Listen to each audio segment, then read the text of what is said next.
Agree होकर चल रही हूँ और मैं सोसाइटी ऑफ रीजनरेटिव साइंसेज की एक ऑफिस बेरर हूँ और सोसाइटी ऑफ रीजनरेटिव साइंसेज और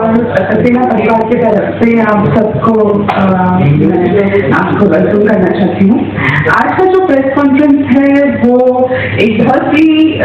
संगीन, एक बहुत सेंसिटिव मुद्दे के बारे में है जो आप यहाँ पे देख सकते हैं, from comma two conversation, and उसका हम जोड़ रहे हैं potential of regenerative science. Regenerative medicine एक उभरता एक क्षेत्र है मेडिसिन में जो पुनर्निर्माण शास्त्र के नाम से भी जाना जाता है। जो डैमेज टिश्यू है, डैमेज हमारे शरीर में अलग अलग जो ऑर्गन्स हैं उनको कैसे हम रीजनरेट कर सकते हैं, और इसके बारे में अगर हम देखें जो सर्च हो रहा है पूरी दुनिया में ऑल ओवर द वर्ल्ड, उसमें जो साइंटिफिक पब्लिकेशन है करीब 1000 पब्लिकेशन जो साइंटिफिकली पब्लिश हुए हैं, उसमें से जो इंडियन डॉक्टर्स है उनका जो कॉन्ट्रीब्यूशन है वो 195%, मतलब लगभग 1/5 जो research all over the world हो रहा है वो 1/5 उसमें जो सहभाग है वो इंडिया का है, भारत का है, हिंदुस्तान का है। तो ये बहुत बड़ी गर्व की चीज है कि ये जो साइंस है वो वेस्ट में इतना नहीं बढ़ रहा है जितना इंडिया में, भारत में। वो हमारे प्राइम मिनिस्टर श्री नरेंद्र मोदी जी से लेके जो उनकी जो सोच है इंडिविजुअल्स है जो एक्सीडेंट की वजह से कहते हैं। अगर हम इंडिया में देखें तो हम सब जानते हैं कि रोड ट्रैफिक एक्सीडेंट का प्रमाण बहुत ज्यादा बढ़ रहा है, और अगर एक साल में देखें ईयरली 4.5 लाख लोग एक्सीडेंट से ग्रस्त होते हैं, उनमें से 30% लोग जो है मर जाते हैं, और 147 एक्सीडेंट डेथ एवरी डे होते हैं। इन एक्सीडेंट में brain injury, traumatic brain injury या ब्रेन को डैमेज जो हम कह सकते हैं वो एक बड़ा हिस्सा होता है डेथ के लिए। और ब्रेन इंजरी अगर हम देखें ग्लोबली जो है 10 लाख के ऊपर होता है, और 1 लाख में से लोग जो अपनी जान गंवा देते हैं। जो बच जाते हैं उनको सीवियर ब्रेन इंजरी होती है और बहुत सारी सीवियर डैमेज होती है, और अधिकतर उनमें से जो है वो कोमा में रह जाते हैं। और कोमा का जब विषय आता है, think of about coma, recent एक जजमेंट हमारे एक चीज को कवर किया होगा कि मार्च 11 में सुप्रीम कोर्ट ने एक ऐसे व्यक्ति को जो 13 साल से कोमा में इंजरी के वजह से उनको उनके पेरेंट्स से रिक्वेस्ट से एक्टिव यूथनेसिया का जो है वो की एक सहमति दी है। तो ये जो व्यक्ति में कोमा में थे, हाइट से गिर के उनको हेड इंजरी हुई थी 13 साल पहले, आकाश की तरह ही वो यंग 20 साल के व्यक्ति थे जो 13 साल से वेजिटेटिव कोमा में थे, और उनके पेरेंट्स जो है वो उनकी एज हो रही थी, समाज नहीं पा रहे थे। तो मुझे एडवाइस किया सुप्रीम कोर्ट को, जैसे राइट टू लाइफ है वैसे right to dignity of death भी मानती है हमारी सुप्रीम कोर्ट, जिन्होंने कंपैशनेट टर्म अलाउ किया कि ठीक है आप इनकी जो खाना पीना है वो बंद करें और उन्हें एक डिग्निफाइड डेथ दें। और हम ये चीज रिस्पेक्ट करते हैं, लेकिन ये उस समय की बात है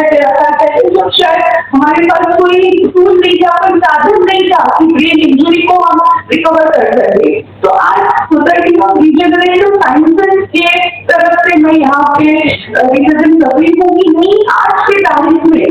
हमारे पास औजार है, रीजनरेटिव मेडिसिन काफी आगे बढ़ चुकी है कि ऐसे व्यक्ति को हम right to life, right to health दे सकते हैं जो उनकी फंडामेंटल राइट है।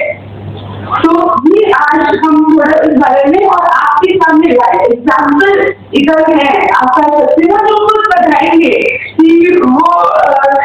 मतलब और उनकी फैमिली बताएगी कि वो कैसे थे और वो कैसे अभी है, और थोड़ा जो मेडिकल पार्ट है वो मैं आपसे बात करूंगी कि थोड़ा हेड इंजरी की बात है। हेड इंजरी हुई तो हम देखेंगे तो कोई आपने कहीं दिया तो ब्रीथिंग प्रॉब्लम हो तो पाइप डाली जाती है, गले में रस्सी अगर खा नहीं पाते हैं तो पैर डाली जाती है, लेकिन ब्रेन जो डैमेज है उसको रिपेयर करने के लिए कुछ नहीं, आपके भी रिश्तेदार में आपने कहीं ना कहीं देखा होगा। लेकिन अभी अगर देखेंगे पूरे दुनिया में जो बहुत सारे पब्लिकेशन है जो इंटरनेट मेडिसिन या सेल थेरेपी या कैंसर थेरेपी के माध्यम से कितने सारे लोगों को ब्रेन इंजरी से बचाया जाता है। ये ऑल ओवर वर्ल्ड की 14 साइंटिफिक पब्लिकेशन है। मैं ये इसलिए कह रही हूँ कि एविडेंस है, साइंटिफिक एविडेंस, और ये हमारे भारत से, इंडिया से आए हुए जो पब्लिकेशन है जो बताते हैं कि ब्रेन डैमेज को रिपेयर किया जा सकता है। और ये आप देख रहे हैं, ये आपको नीला पीला लग रहा होगा, लेकिन ये ब्रेन डैमेज है। ऊपर वाली जो दिखते हैं पूरी नीली जो है ब्रेन डैमेज, और नीचे जो है रिजनरेटिव मेडिसिन ट्रीटमेंट के बाद में ब्रेन में जान आ गई है। और ये हम स्कैन के द्वारा देखते हैं, और ये हम नहीं कह रहे हैं, ये मशीनें कहते हैं कि हाँ ब्रेन डैमेज रिपेयर हो सकता है, हो रहा है। और ये आकाश एक बड़ी इंजीनियर में मर्चेंट नेवी में शिप में देखिए कितनी फुल ऑफ लाइफ, गाना बहुत पसंद है, फुटबॉल खेलते थे, और इनकी इंजरी हुई 2021 का जुलाई, और वो हाइट से गिरे, 15 फीट की हाइट से। जब हमारे पास आए 6 महीने बाद तो वो इस तरह से वेजिटेटिव कोमा में, आप देख रहे हैं कोई मूवमेंट नहीं की, सिर्फ थोड़ा बहुत पेन को रिस्पॉन्ड करते थे, और जो है बहुत गले में इनकी कसरत सुनी थी, इनकी टेक ट्यूब थी जिससे उनको खाना खिलाया जाता था, फिर उनको होश आना, उनको सेंसेशन था, एकदम टाइट से आप उसको, मतलब लकड़ी के बांबू से भी लड़ रहे, आप पीछे भी कभी बहुत सीधी नहीं होती थी, पूरी डिफॉर्मिटी हो गई थी। तो ये इस तरह के स्टेज में थे 6 महीने तक। उसके बाद में बहुत सारी कोशिशें की गई उनके टाकी में, जहाँ पे वो डॉक्टर थे, पर फिर वो अगर आप ऐसी नीचे की टेस्ट ट्यूब हो गया, फिर वो रिस्पॉन्ड नहीं कर रहे, तो उनको फोटो दिखाया तो वो न कोई होश था, न कुछ था, न कोई आगे उनके सैफी हॉस्पिटल ने इतना जरूर किया कि उसको इनिशियल इम्पोर्टेंट ट्रीटमेंट लेकर के बचा लिया, लेकिन लेटर ऑन उनका ट्रीटमेंट अच्छा नहीं था, और करीब 2 महीना उसका ट्रीटमेंट किया, और उसको ट्रीटमेंट करने के दौरान उसको किया कर रहे थे कि वो उसके सब नॉर्मल रहे, बट जो ब्रेन डैमेज था ऐसा उसके लिए कोई ट्रीटमेंट नहीं था। न्यूरो सर्जन आते थे, देखते थे और चले जाते थे, और जब 2 महीने हो गए उसकी कंडीशन डेटेरियोरेट करती हुई स्केलेटन टाइप की बॉडी हो गई उसकी, और उसके बेड सोल निकलने की पोजीशन होगी, कुछ फाइट हो गया। तब मैं बहुत सजग हो गया, मैंने क्या हो ये इतना हेल्दी हो रहा था जिस कंडीशन 2 महीने पहुंचा दिया, कैसे ट्रीटमेंट कर रहे। तो मैंने कहा मुझे वहां से तुरंत निकालना है। I was fighting with the company, तो मैंने उससे कहा इसको आज ही हमको यहाँ से निकाल के दूसरे हॉस्पिटल में शिफ्ट करना है। तो किसी तरह से उन्होंने वहां से निकाला, फिर हॉस्पिटल ढूंढते रहे कि कहाँ पर उसको एडमिट करे। तो एक एसडीएम हॉस्पिटल है, मुझे याद नहीं आ रहा और एरिया में, तो वहां पर एडमिट किया। आईसीयू में रखते थे, आकाश के पास हम लोग नहीं जा पाते थे, 1-2 बार जा पाते थे। एसडीएम हॉस्पिटल में हम आकाश के पास गए। इवन इतना एक मेजर इशू है कि आकाश का एक्सीडेंट में हाउ दिस वाज हैपेंड कि उसकी शुगर बिल्कुल लो हो गई, उसको इतना स्वेटिंग होता था, बट हॉस्पिटल में 2 महीने रखा, 2 महीनों तक शुगर नहीं चेक कर पाए कि उसका शुगर लो होता है, एक बार भी नहीं चेक, उनको दिक्कत ना दिखेगा। काफी एसडीएम हॉस्पिटल में जूनियर डॉक्टर था, जब वहां पर भी स्वेटिंग होती थी तब उससे करीब 3-4 महीने का टाइम हो चुका था, तब उसने कहा शुगर चेक करो। तो उसने अपने स्टाफ को बोला, शुगर चेक की गई, काफी लो निकली, बिल्कुल लो शुगर में बच्चा रहा 3-4 महीने, उसका बॉडी सूख गया। उससे लो शुगर में जो हमारे बॉडी में फैट होता है उसको बॉडी खींचना शुरू करती सर्वाइवल के लिए, तो जितना फैट था वो डिस्ट्रॉय हो गया, अपने बॉडी अपने आप को मेंटेन करने में लेती है। फिर जब उसको वहां पर 8-10-14 शुगर रोज लेना चालू किया तो वहां थोड़ा इम्प्रूवमेंट हुआ। फिर उसके बाद भी फिर हमने कंपनी से फाइट किया, फिर वहां पर जनरल ट्रीटमेंट होता है कि वो एलाइव रहे और कुछ नहीं, तब मैंने सोचा इसका ब्रेन में जो इंजरी है उसका ट्रीटमेंट क्या होगा। और नॉर्मली आप लोग भी जानते हैं ऐसे केसेस आपके आसपास हुए होंगे तो डॉक्टर्स नेगेटिव होते हैं, अब कुछ नहीं हो सकता, we don't have any hope